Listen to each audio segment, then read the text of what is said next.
that's me. Hi, I'm Richie, and in this video I'll be talking about my music and my influences and why I like to play certain things and why I don't like to play certain things. So I guess I'll have to start out with my biggest influence, which would have to be the Grateful Dead. You'll see some pictures of them in a bit, but they have become my biggest influence in music, mainly because it's the way that they played. They didn't really have set lists, and they didn't really have schedules in terms of music. They would get up there, and in the middle of a song, they'd break out into a 10-minute jam or a 30-minute jam, and it's really cool because music before that was really set and defined in terms of time and how a solo was played and stuff like that, but these guys were just the biggest part of the whole improvisational music movement.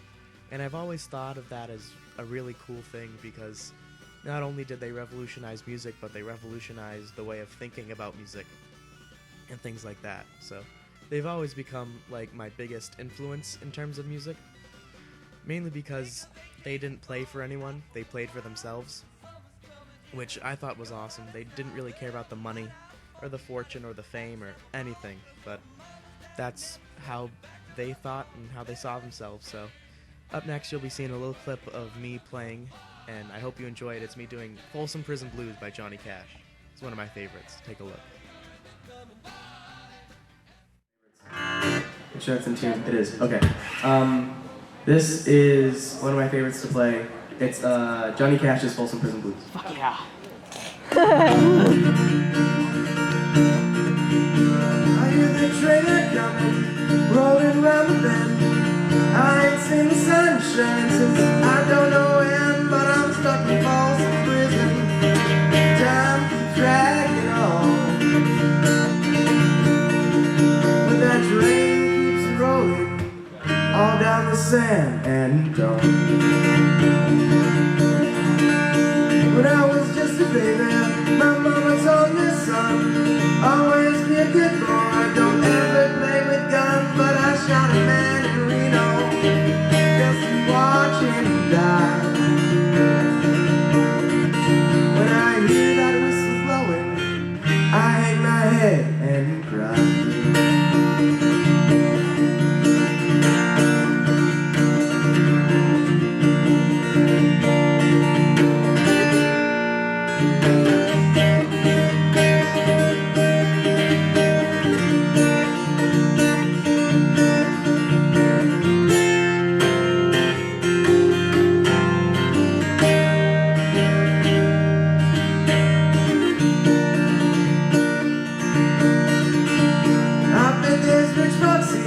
On those fancy dining cars, while they're drinking coffee, smoking big cigars. But I knew I had it coming. I know I've got to get free,